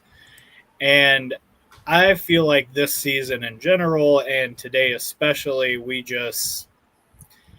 I feel like saying dropping the ball implies that it may have been an accident. I don't think it's an accident when you let a car sit in the gravel trap for a lap and a half to let green flag stops cycle through. That's just unacceptable. Like, what would have happened if somebody also ran off in that same corner and hit Rinus VeeKay and he got hurt? What happens then? Like, these are the things that you have to think about as a sanctioning body and as an officiating body when these kinds of instances happen, and you should throw a caution. Like, yeah, I understand maybe giving him a minute to try to refire the car with the new hybrid component attached to the back that can allow for that, but after even like 3/4 of a lap, he's clearly not going to get going. So what are we waiting for? So, yeah, I felt that was disingenuous on its own. But then you have the Ericsson accident. I don't see any reason why we didn't throw a caution out for that any sooner than we did. Like, I just feel like this is where officiating really could use a lot more, like, drivers and, like, former crew to really work that side of the sport, because in a spot like that where Ericsson was perched at the top of the hill there coming into the corkscrew, I mean, he may as well have been like at the start of the braking zone on the right side. And had somebody taken the natural line there, we could have been talking about a very grisly, very unfortunate incident to happen to that driver, and probably also to Marcus Ericsson. So while I'm glad that we were able to avoid absolute catastrophe today at certain points, I don't really like when we're even tiptoeing close to it, to be honest with you. And I felt that the two incidents today, we really started tiptoeing towards catastrophe, and we should be very thankful and wiping our brow that we avoided it today. But those kinds of mistakes, and I'm going to call them a mistake because I don't think they were misjudgments, those kind of mistakes can be tolerated going forward. And I really hope that Penske Entertainment takes today's miscues by heart and changes going forward throughout the rest of the season. But at the two ovals we're going to have left, that's really not going to be an issue, because if a car is spun out on an oval, you're definitely throwing a caution. So hopefully at Portland next week, if there are any incidents to speak of, we don't really have to go through this whole charade where we're talking about, driver safety and cautions being thrown at the right time, because Penske Entertainment and NTT IndyCar Series will come into next week with a much more focused race control than they came into this week with. Well, Tanner, to piggyback off your point about the ovals, to be fair, remember what happened at Gateway with Louis Foster? They didn't throw the caution soon enough there, and look what happened to Joseph Newgarden. And so I guess in that one instance, they could have, helped out a little bit by throwing the caution sooner there. So, but to your point, for the most part, when you see a car, getting sideways into the wall on an oval, you're going to throw the caution. But there with Louis Foster, they kind of held it a little too long there when they really should have gotten on it right then and there. But in this case, at Laguna Seca today, definitely have to agree with both of you. I felt like, race control, they can't do this moving forward, because they've been lucky, in cases in the past when the cars like sitting in an area on the track, needs to try to get going again. So far nothing has happened, but I have a feeling if they keep flirting with disaster like this, at one day, it's not going to go well, and then it's not going to look good for the series when a driver ends up getting hurt.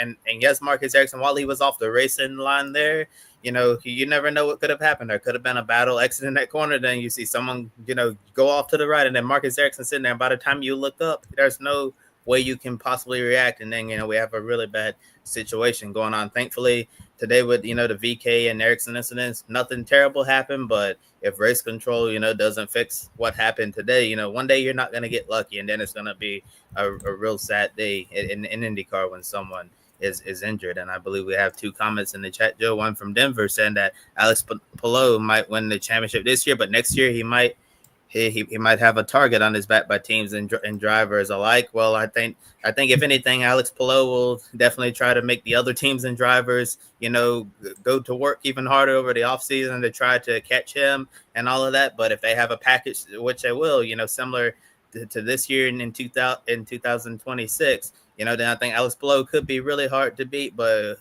who knows how this will go year to year. And Denver also said, I think he's asking us, do you think that IndyCar should employ a virtual safety car rule to neutralize the race? I actually saw several people posting about this during the race on X, saying that maybe IndyCar can try to, go to like the F1 route with the virtual safety car in situations like this. Guess I'll throw this over to you, Joe, and you, Tanner. Like, what do you think about IndyCar bringing the virtual safety car? I support it for the road courses, especially you have a road course like Road America, big, long road course. I mean, if Marcus Ericsson spun, right away, virtual safety car. You give him 30 seconds or whatever to get going. Everyone's going slower. If he gets going, we go back to green. If he doesn't, full course caution. I support the idea, but I think it will only work in the road courses. Yeah, I lean the same way as far as it only being operable on the road courses, but I don't know. I feel like IndyCar does a really good job of like getting back to green after a yellow. So like they're definitely not in NASCAR's territory as far as like kind of slacking on cautions, but I don't know if going full. I don't know if going toward a safety car or a virtual safety car as an idea is like necessarily the route they need to go down, but I just feel like in an instance like that where a car is just perched at a very horrible part on the racetrack on the tarmac, like you've got to use common sense and just throw the yellow, no matter what the situation is. But to Denver's first comment about Palou, he's already had a target on his back. I mean, this is the two-time defending champion coming into this season. He's had the target on his back this whole time, and he's still doing this to these guys. Like, I just feel like if they've been putting the target on his back, they've been, slapping a sticky note on their own backs saying, kick me, and he's just been doing that to them for the last 3 years. So I feel like if the rest of the teams want to catch up to Alex Palou, they have to execute as well as Alex Palou, and nobody's been able to really do that. Yeah, for sure. And like I said, for all these other teams and drivers in IndyCar paddock, they're going to have to go to work over the offseason to try to beat Alex Palou, Barry Wands, and that entire number 10 team, because they are the ultimate gold standard of the IndyCar series right now. And I don't know what it's going to take to beat them. I think they'll eventually get beaten at some point more often than not. But right now, Palou, Ganassi, they're on top of the world in IndyCar, and everyone's just chasing them down. And also, just before we move on to Formula One, I also wanted to mention one note of a story that we're going to be following here at Grid Network. A few days ago, Nathan Brown from the Indy Star put out an interesting report saying that Aaron McLaren is going to be testing a superstar driver of some sort on an oval soon, with the possibility of having them running the Indianapolis 500. So it's going to be interesting to see which driver is that going to be. Like, is it going to be someone from F1, someone from NASCAR, another series around the world? Just think that's going to be a really fun storyline to follow in the coming days ahead. Yeah, no kidding. And to your point, Kobe, we obviously are moving from one open wheel racing series where the point leader ran away with a victory to another open wheel racing series where the point leader ran away with a victory. Of course, I'm talking about today's Formula One Grand Prix in Belgium. The Belgian Grand Prix was delayed this morning by 90 minutes due to rain, and fortunately, it wasn't as severe as in 2021 when we ran 2.5 laps behind the pace car and called it a day. However, the race today still took place much later than normal, and we only saw one lead change on the track, and it came on the first lap.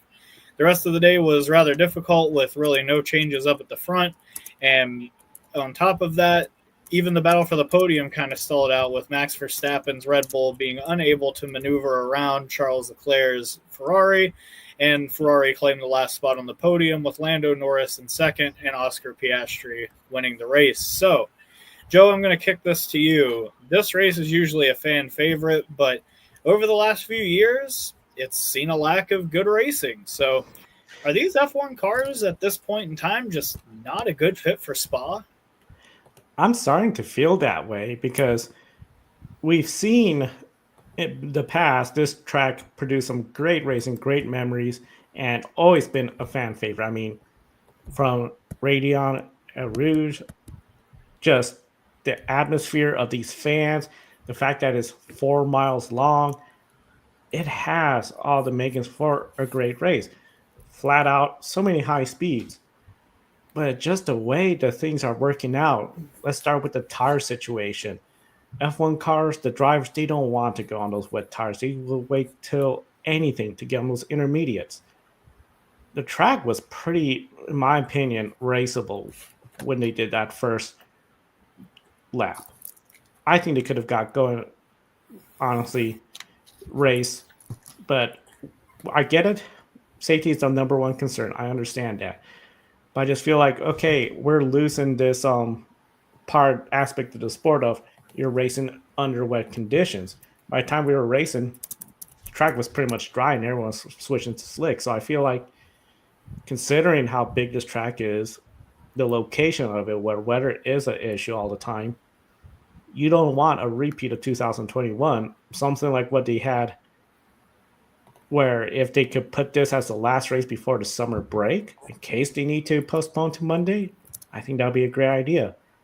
But then when it comes to the lack of passing, even with DRS, you can't get the passing done. And we've been seeing that for the last few years. I mean, Charles Leclerc was able to hold off Max Verstappen lap after lap after lap.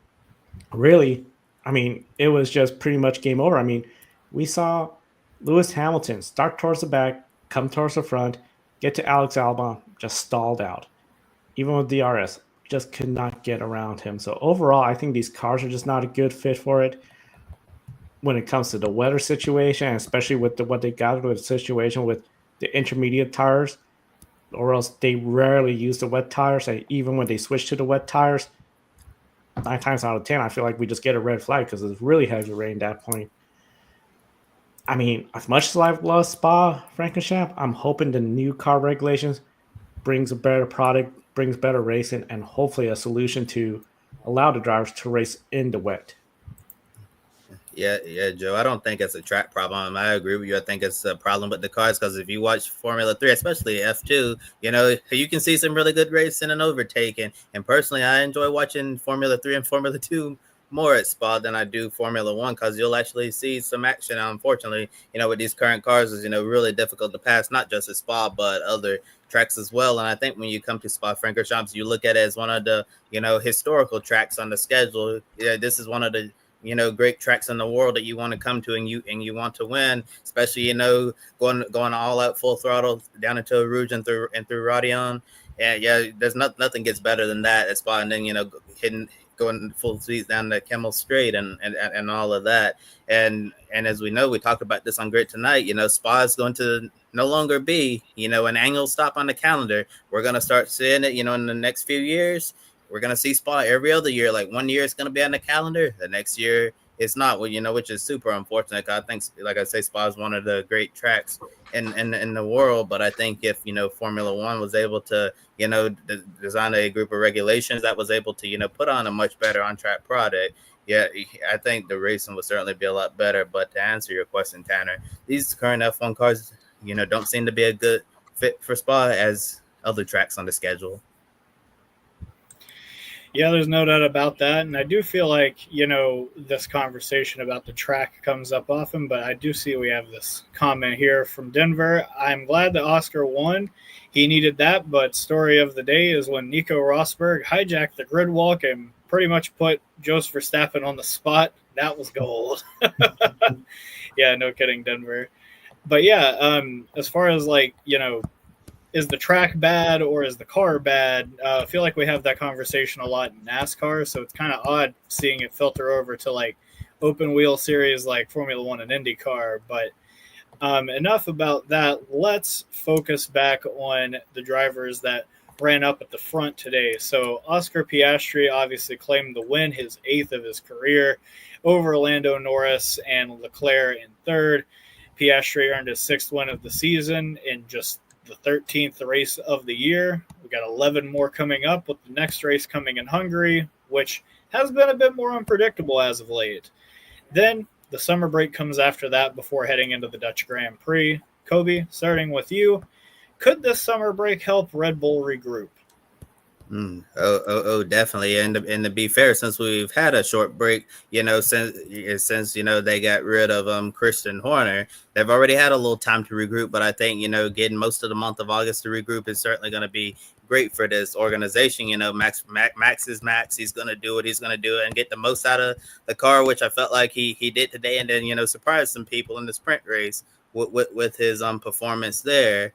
But, Yuki Tsunoda, after qualifying, I had high hopes for him in this race. I said, maybe finally, Yuki's found something with this car. I think Red Bull, gave him a new floor. That seemed to make a difference. But, then the race, another 9 points finish for him, I believe. And, just a continuation, of his frustrating season with Red Bull Racing since he got promoted very early on in the year to replace Liam Lawson, who struggled at the start of his stint.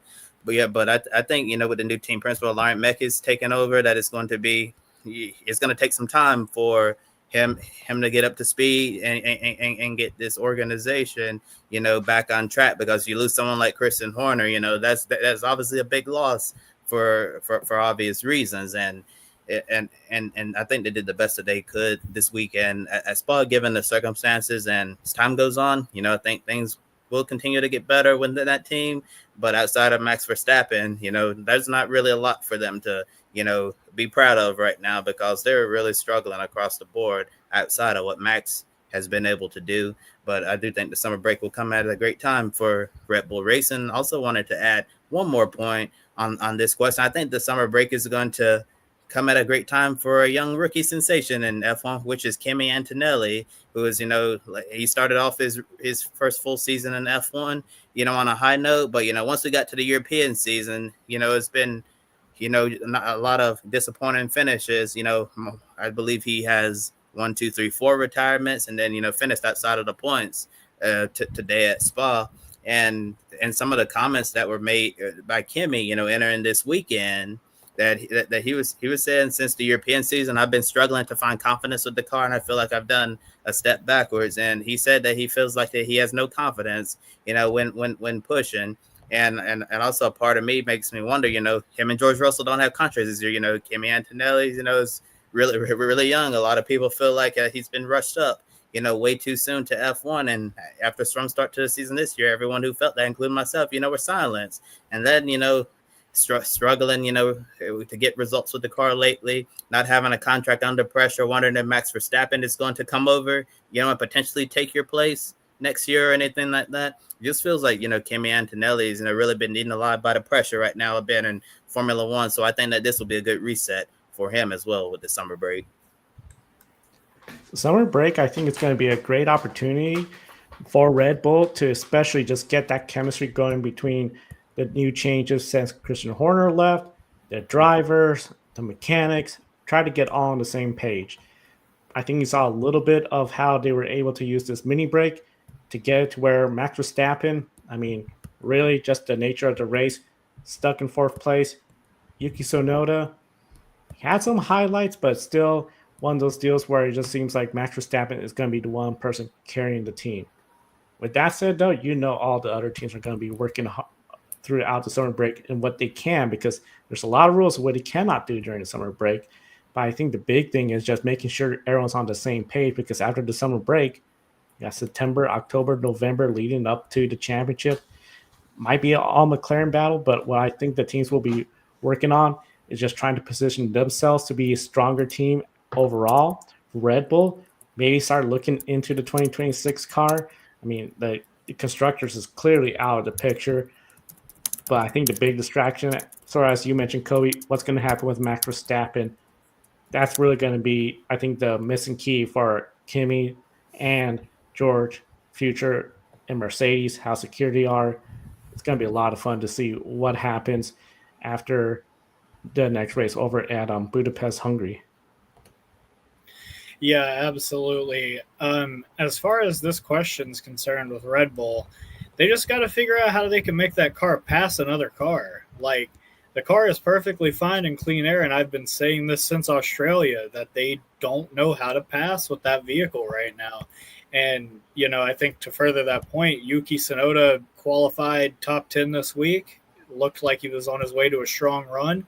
He stays out one lap too long on the inters when everybody else hit the dries and the slicks, and he lost all that track position and never could get it back. And as we saw, I felt like Charles Leclerc had a ton of problems today with grip, and yet he was still able to stay in front of Max the entire event. So I feel like if Red Bull is looking for a way to bounce back from this terrible beginning of the season, then they have to figure out how they can make this car pass other cars, because at this point in time, it just doesn't seem like they've got that under control. But enough from me. Let's throw it back over to my two lovely co-hosts to talk about Formula E. Yeah, that's right. Formula E in the 2025 ABB FI Formula World Championship season has concluded with Nissan's Oliver Rowland as the World Drivers' Champion, and Porsche claimed the teams and manufacturers titles. But there's a question of what if, especially with only 16 races, Oliver Rowland and Nick Cassidy ended the season tied in wins at 4 apiece. 3 straight wins to close out the season for Cassidy, and he also got second place in the driver's standings to end his tenure with Jaguar. Joe, most of the year we were wondering what on earth is wrong with Nick Cassidy. I know Matthew talked a little bit about that in his shining moment. Like, we were wondering, like, since Nick Cassidy, went off track last year at Portland, he's just been on like a free fall. Makes you wonder, like, in that moment, did he completely lose his confidence to get the job done behind the wheel? But since winning race 2 in Shanghai, he ended the year on an absolute tear. And given how strong he looked, especially in those final 3 races, it makes you wonder, why on earth are you leaving Jaguar? It seemed like everything was, seemed to be going well with the driver, the package Jaguar had, that everything was just clicking on all cylinders. And this is not the first time we've seen this in motorsports. We've seen this, where a driver announces he's leaving a team. You think, oh, this is a lame duck year. The end of the year is going to, just trying to get through it and then move on to the next thing. But we've seen time and time again in other series when, lame duck year, you think, but no, they come out and then they ended on a very strong note, the partnership between both driver and team. And that's exactly what Nick Cassidy did, but going out on a high with Jaguar. And also, as we mentioned, the team principal, James Barkley's leaving as well. So Jaguar is going to have new leadership next season as Barkley takes over McLaren's hypercar program in the FIA World Endurance Championship. So, Joe, is Nick Cassidy the top free agent on the market right now in Formula E? Silly season on grid tonight. We mentioned the Racer.com report that he's the lead candidate to go to either DS Penske or Maserati. Yeah, he is easily the number 1 free agent when it comes to Formula E. And I think once you see him sign up with a team, that's when the other pieces are going to fall in place for the next season. But as you mentioned, Kobe, what Nick Cassidy has been able to do with the Jaguar team, and in fact, what Jaguar has been able to do since Nick Cassidy's win at Shanghai race number 2. Then you go to Jakarta. Okay, Dan Ticktum got that win with the Cupra. But then Berlin, Mitch Evans, Nick Cassidy. Suddenly, Jaguar was back. At the beginning of the year, we were talking about how when Mitch Evans won that race, the first race with Jaguar, that this was a good sign that Jaguar, if they start the season strong and stay strong all year, they could get the wins, because it just seems for so many years, they start off poorly and then they come back towards the end. Here we go again. Come back strong towards the end, but for Nick Cassidy, it was too little too late. I think by the time we got to Shanghai, I think there was already rumors that he was on his way out. I know as we were talking throughout the season, as they were just on this free fall, what was James doing as a team principal role? He's already on his way out. I just sort of wonder, Kobe, if maybe the fact that, okay, no pressure, the championship's out of the picture, let's just go out there, have a good time, just do the best we can, was just sort of a sense of ease or something where all of a sudden they were able to perform, because what they did for Jaguar to win the last 4 races and really 5 out of the last 6 races, that was something really good. If they just had that factor of we could go out there and win races, be in podium contentions, not have the bad looks. I mean, Nick Cassidy, 15th, 12th, 11th for the first 3 races, no points. 5th place in Jeddah in the second race, but then 15th, 18th again. You're not going to win a championship that way. If this Jaguar team next year with the new leadership, whoever's going to replace Nick Cassidy, if Mitch Evans still there, if they could come out strong, stay strong, they got a good shot. Nick Cassidy, if I was him, I'd probably be leaning more towards Maserati more than DS Penske, but let's see how this DS Penske keeps performing. But yes, Nick Cassidy is the number 1 free agent. It seems like finally that slump after the Portland last year, he seems to have finally gotten rid of that. And there's no way, there's no better way to go out than going out on top, in which he did with Jaguar. And it's certainly going to be interesting to see which team that he's going to join, whether it's DS Penske or Maserati. But I have to agree with you, Joe. I think Maserati will definitely be a better option than DS Penske at this point. But I wonder, considering how strong Jaguar ended the season, if they're able to maintain this end of season form heading into next season, and then Nick Cassidy is with one of those teams that are not performing as as well. And then, Jaguars towards the top. It makes you wonder if Nick Cassidy could end up regretting his decision to leave Jaguar, but there's no way for us to know how next season is going to stack up in terms of performance. So we just have to wait and see on that one. But yeah, I think he's definitely put himself at the top of the list of free agents that any team in the paddock would really want to sign because the Nick Cassidy of old is finally back and he's driving as well as he's ever driven in his Formula E career. And next season's Formula E field will drop down again from 22 to 20 cars as McLaren was unable to find a buyer to take over its slot on the grid.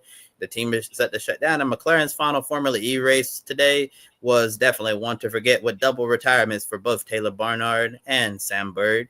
And next year we'll see the same car and tires used in Formula E. And Joe, looking ahead to next season, which is going to be season 12, is Oliver Rowland an early favorite to win a second championship?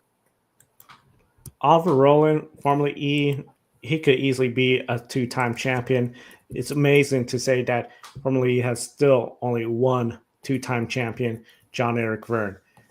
I think this Nissan team, the speed they're showing, Oliver Rowland showing what he could do behind the wheel, he is easily one of the favorites. I mean, you look at Porsche, what they did. They claimed the manufacturer team championship. You can't count them out. I think Pascal Wehrlein is going to be very hungry next year. Jaguar has the same old tale. If they can start off strong and be strong all season, they have a shot. Everybody else is sort of up in the air. I mean, it's really going to come down to the drivetrain development. The Jaguar drivetrains are pretty good. I mean, we saw the Envision team get a podium today. You look at them, Ready Global. They did not exactly have that great a year, but they used the Porsche powertrain. And just an unfortunate deal where for Nissan, they were doing the powertrains for McLaren. And McLaren, that team doesn't seem to have a buyer, shutting down to 20 cars in the field next year. Still a healthy field, but overall, I just think almost shows a little bit of maybe Formula E needs to allow the team some more expansion when it comes to development of the car, have identity for the race. And I feel this year for Oliver Rowland was a great driver, put on a great effort all season.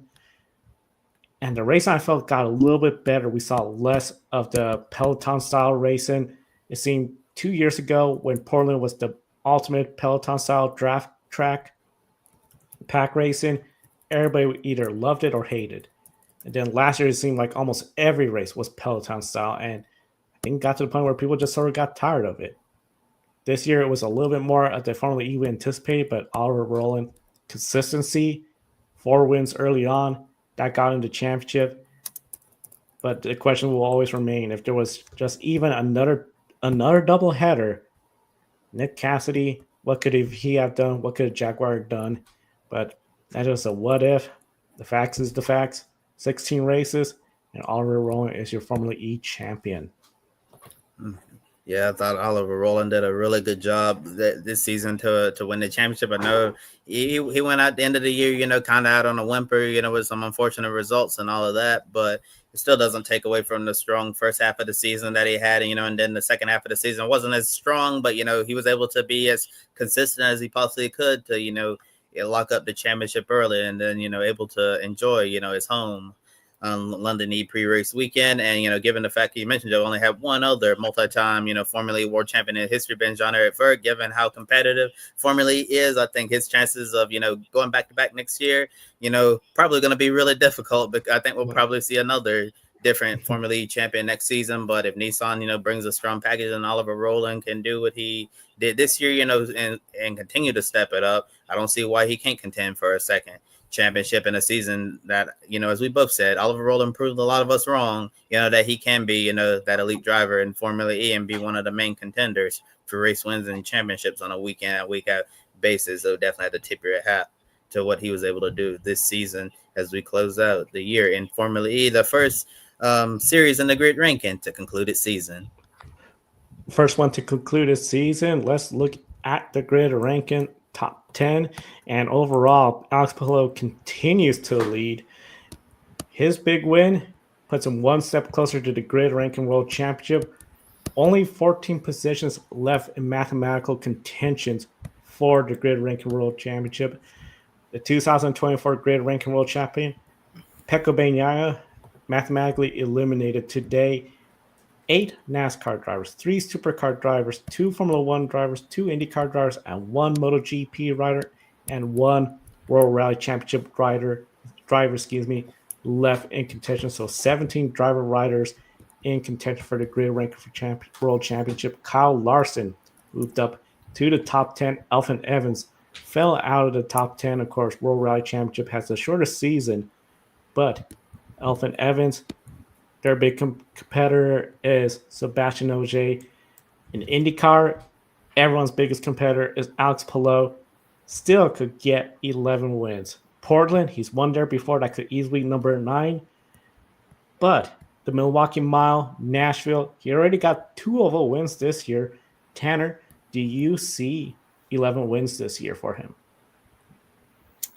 So to prepare for this question, I made sure to do a double check of how Alex Palou did at both of those tracks last year, because if you remember, those were the first debut seasons of the Milwaukee Mile and Nashville for much of the NTT INDYCAR Series grid.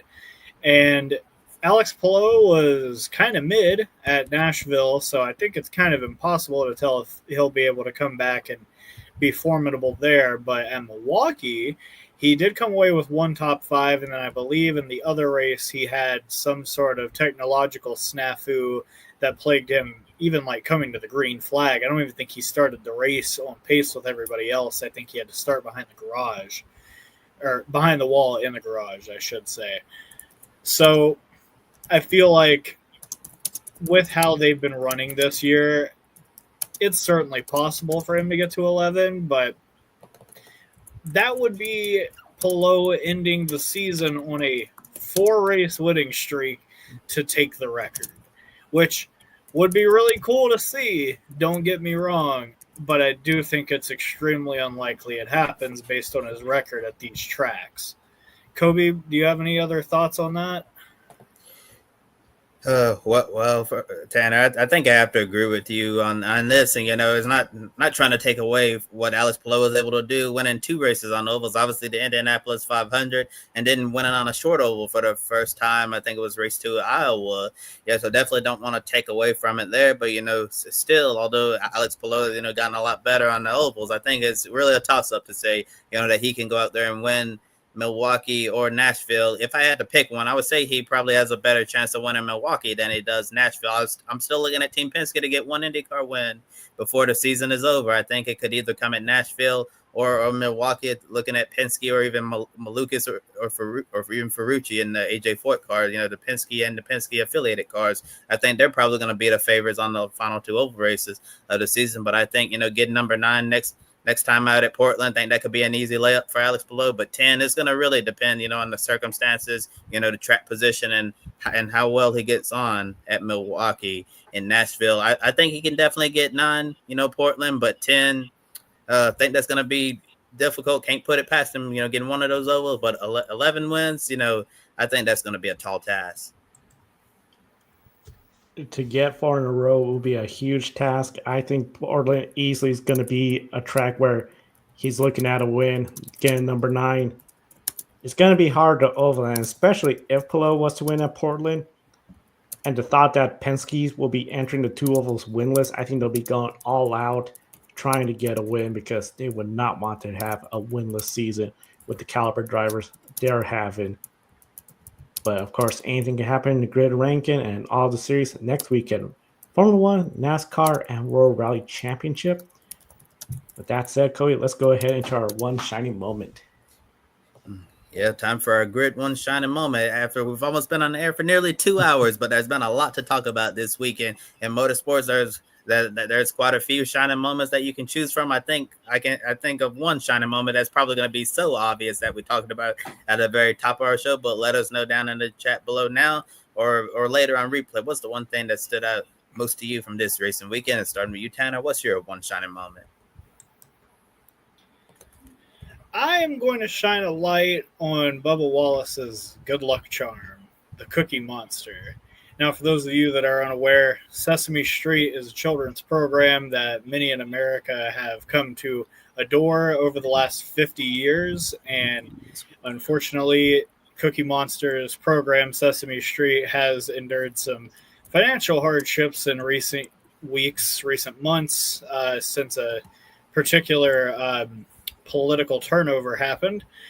And today he had to show up to the Indianapolis Motor Speedway to give the command to, send the drivers to their cars. But the way everybody made it sound coming into the week was that Cookie Monster was going to come in and give the command to start engines. And when we got to the race, unfortunately, to everybody's surprise watching, some guy from PPG, I believe their owner and, current CEO, was on the screen instead giving the command.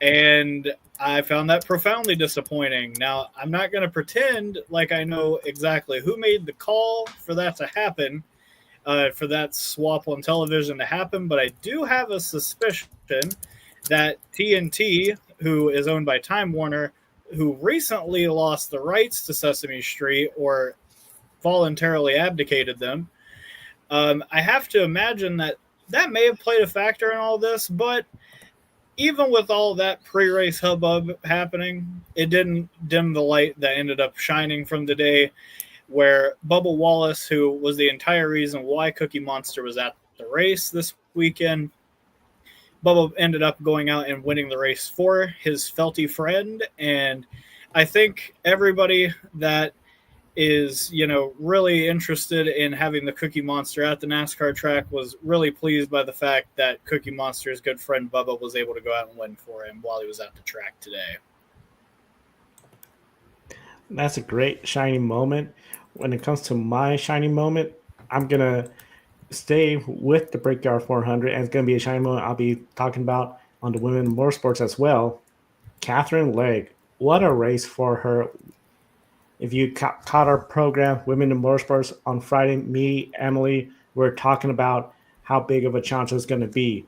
Yes, she had done the laps at the Indianapolis Motor Speedway in the IndyCar, at the Indianapolis 500, of course, the biggest race of the year around the globe. But in a physical stock car race where we see the restarts, that was going to be treacherous. We saw some restarts where there was cars getting beaten and banged up. We saw some hard crashes. We saw a big crash in one of the overtime attempts as well, too. There was plenty that could have gone wrong, put herself in a bad spot, get Kulak into trouble. But no, she did a great job racing out there, putting herself and the car at one point in the top 5, top 2. Granted, it was a pit stop cycle. Still, what an effort for her. And then online on X, there is onboard footage of her during the last 2 laps. Really great to see what she's been able to do with that team. And like the team said, if we had time to test with her, a lot of potential. Catherine Legge, accomplished motorsports driver, another great accomplishment of her. She is my shining moment. That's a great shining moment, Joe. And I have 2 shining moments. Actually, one from Laguna Seca, IndyCar. I got to give a call to Callum Ilott for a 6th place finish. That was a great result for Prema. It's been a really challenging season. And I know right now, if you look at the IndyCar driver standings, it'll show you that Callum Ilott is 24th in points. And honestly, Callum Ilott is not a 24th place driver. He's a much better driver than what his actual standing right now reflects. It's just been a situation of a new team to this series, getting up to speed. And then you remember he had a great finish in Indy 500, but got disqualified after that, and since we have more competitors, you get less points. And Callum Ilott, he would have been higher in the points if it wasn't for the disqualification at Indy. And there have been other cases, earlier in the year when he was on track to have a good finish. And then, for whatever reason, did not get the finish he deserved. Remember, I think it was Iowa. He was on track to have a good finish and then ended up crashing the car. And that was an unfortunate situation there when he couldn't have had a better finish. And what's been a difficult trying year for a driver like Callum, I think a 6th place finish, has to feel like a win for him in this Prema organization, which has had, a lot of issues throughout the year trying to get up to speed in IndyCar. And despite, him having a rough year, hopefully they'll keep him next season, 2026. And maybe Primo will continue to improve his IndyCar performance. But I think that to be really happy with the result Callum Ilott was able to get them today. And my second shining moment actually comes from the Brickyard 400. And it's not Bubba Wallace of 2311 Racing, but it's an employee of 2311 Racing. Got to give a call to Dontre Graves, who works for 2311. I've been able to interact with Dontre quite a bit in the past. Really great guy. He was even a part of an online racing league I was in. We raced during the pandemic together. Really got to know him. And Jeff Gluck posted the video on X of Dontre kissing the bricks. And for those who don't know, he's a local Indianapolis guy, and to be able to do this at your home track is great, wherever you are. But to do it at Indianapolis with Indy being your home track, kissing the bricks, it just means a lot more. And you could see when the team was kissing the bricks, when everyone else raised up from kissing the bricks, Dontre was still kissing the bricks. And then when he raised up, you could see the emotion on his face, showing that that it's not just the drivers or the crew members, it's also the employees there, the other employees there as well. Yeah, so a real special moment there for Dontre to be able to kiss the bricks at Indy, his home track, and just wonderful seeing the emotion all over his face when he raised up from the bricks. 3 great shining moments, and we encourage everyone sharing the chat room their shining moment. And of course, there'll be more shining moments shared tomorrow. Grid Encore will be on the air.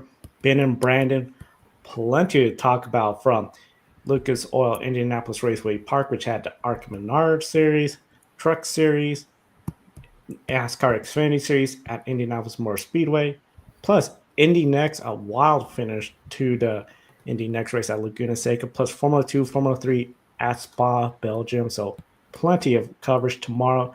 Subscribe, hit the bell icon, and of course, on Grid Network TV, Matthews Bro article from that NASCAR race today will be going up. So don't miss any of our programs here with Grid Encore. Kobe will be on the air Wednesday Grid tonight, Women in Motorsports, and we'll do this all over again next weekend for Formula One and NASCAR plus World Rally Championship as we get closer and closer to the end of the Grid Rankings 2025 season. For Tanner and Kobe, I'm Joe. Thank you for watching today's program. We'll see you next time.